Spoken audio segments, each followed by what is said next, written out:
এই যাত্রার খবর জানাতে রাজধানীর কমলাপুর রেল স্টেশন থেকে সরাসরি যুক্ত হচ্ছেন আমাদের সহকর্মী তারেক মাহমুদ সুজন। আমরা যুক্ত হব। তারেক, সকালে ট্রেন যাত্রার খবর বিস্তারিত জানাবেন। অতসী, আপনি জানেন আজকে ঈদ যাত্রার শেষ দিন, আর এই শেষ দিন কিন্তু আমরা সকাল থেকে এখানে দেখছি রেলপথে যাতায়াতের জন্য কিন্তু মানুষের সকাল থেকে আমরা প্রচণ্ড ভিড় লক্ষ্য করছি। আমরা যেমনটা দেখছি যে রাজধানীর যে কমলাপুর রেলওয়ে স্টেশনে কিন্তু সকাল থেকে মানুষ ভিড় করে পরিবার স্বজনের সঙ্গে ঈদ কাটানোর জন্য কিন্তু শেষ মুহূর্তে তারা বাড়ির পথে রওনা দিয়েছেন। আমরা কিছুক্ষণ আগে নীলফামারীগামী একটি ট্রেন দেখেছি, সেই ট্রেনটির মধ্যেও আমরা প্রচণ্ড ভিড় লক্ষ্য করছি। একই সঙ্গে ট্রেনের ছাদও কিন্তু আমরা মানুষ দেখেছি। আরেকটি ট্রেন এখন কিছুক্ষণ পরে এই ঢাকা রেলওয়ে স্টেশন ছেড়ে যাবেন। এই ট্রেনটির মধ্যেও ভিতরে ঠিক দাঁড়ানোর মতো অবস্থানে এবং ছাদের মধ্যেও আমরা মানুষ দেখছি। তো আমরা যাত্রীদের সঙ্গে কথা বলেছি, তারা যেমনটা জানিয়েছেন যে মূলত টিকিট সংকট এবং অনেকে সময় মতো টিকিট না পাওয়ার কারণে কিন্তু তারা বাধ্য হয়ে অনেকে ট্রেনের ছাদে যাচ্ছে। কর্তৃপক্ষ যেমনটা বলেছেন তাদেরকে অনেকভাবে তারা নিবৃত করার চেষ্টা করেছেন, কিন্তু যেই প্রচণ্ড চাপ শেষ মুহূর্তে এই চাপ সামাল দেওয়ার ক্ষেত্রে তারা কিছুটা শিথিলতা সুযোগ দিচ্ছেন এবং তাদেরকে প্ল্যাটফর্মে ঢুকতে দেওয়া এবং ট্রেনের ছাদ থেকে তাদেরকে যে আগে আমরা প্রথম কয়েকদিন দেখেছি তাদেরকে একদম নামিয়ে দেওয়া, সেই জায়গাটা কিন্তু এখন নেই। তারা কিন্তু ট্রেনের ছাদে করেও তারা তাদের সে গন্তব্যে যাচ্ছে।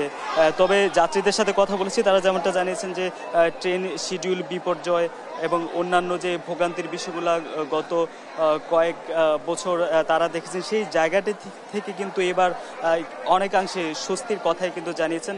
এর কারণ দীর্ঘ লম্বা একটা ছুটি এসেছে, মানুষ কিন্তু ধাপে ধাপে বাড়িতে যেতে পেরেছেন। একই সঙ্গে রেলওয়ের যে নতুন ব্যবস্থাপনা, ট্রেন শিডিউল বিপর্যয়ের বড় ধরনের ঘটনা না ঘটা, সময় মতো ট্রেনগুলো ছেড়ে যাওয়া, সব মিলিয়ে কিন্তু যাত্রীরা সন্তুষ্ট জানিয়েছেন। আমরা যদি একজনের সঙ্গে কথা বলি, আপনি কোথায় যাবেন, শেষ মুহূর্তে বাড়ি যাচ্ছেন, কেমন মনে হচ্ছে, কতটা সন্তুষ্ট? ভালোই মনে হচ্ছে, বৈরব যাবো আর কি, ভালোই মনে হচ্ছে, খুব আনন্দময় হইলো। আসলে ট্রেনের ভিতরে প্রচণ্ড ভিড়, কথা বলার মতো সে অবস্থাও তেমন একটি নেই।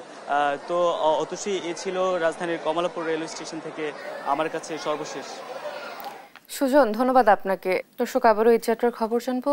গাবতলী বাস টার্মিনালে আমরা চলে যাব, সেখানে রয়েছেন আমাদের সহকর্মী ফাহিম ইউসুফ। আমরা যুক্ত হব। ফাহিম, গাবতলী বাস স্ট্যান্ডে কি সর্বশেষ পরিস্থিতি দেখছেন আমাদের জানাবেন। আমরা এখন আছি রাজধানীর গাবতলীতে সূর্যোদয়ের পর থেকেই কিন্তু বাসগুলো ছাড়তে শুরু করেছে। এখানে মূলত দেশের যে উত্তরাঞ্চলের বাসগুলো সেগুলো এই রাজধানীর গাবতলী থেকে ছাড়ে।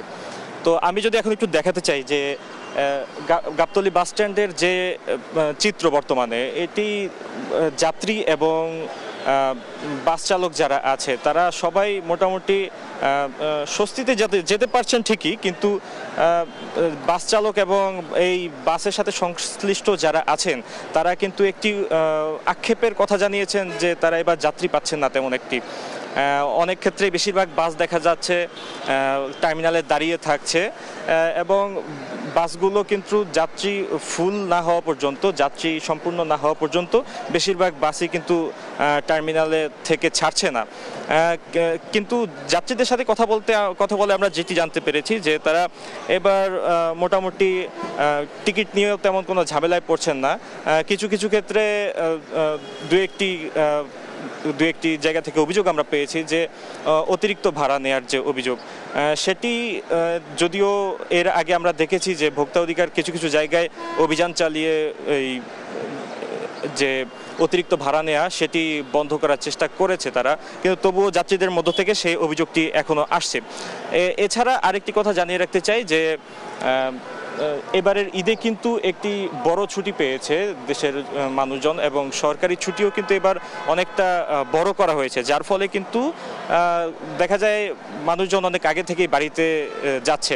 26শে মার্চের ছুটির পরে যেটি হয়েছে যে বেশিরভাগ মানুষ তখন থেকেই বাড়িতে ঈদ যাত্রা যেটা সেটি শুরু করে দিয়েছে। এর মধ্যে গত শুক্রবারে সবচেয়ে বেশি ভিড় ছিল, তারা জানিয়েছেন যেটি, যে শুক্রবারে যাত্রীর চাপ ছিল প্রচুর। সেদিন অন্যান্য জায়গার তুলনায় গাবতলী এবং যে সায়দাবাদ বাস টার্মিনাল আছে সেখানে ভিড় অনেকখানি বেশি হয়েছে। এখন আমরা আরেকটি জিনিস দেখাতে চাই যে এখন দেখতে পাচ্ছেন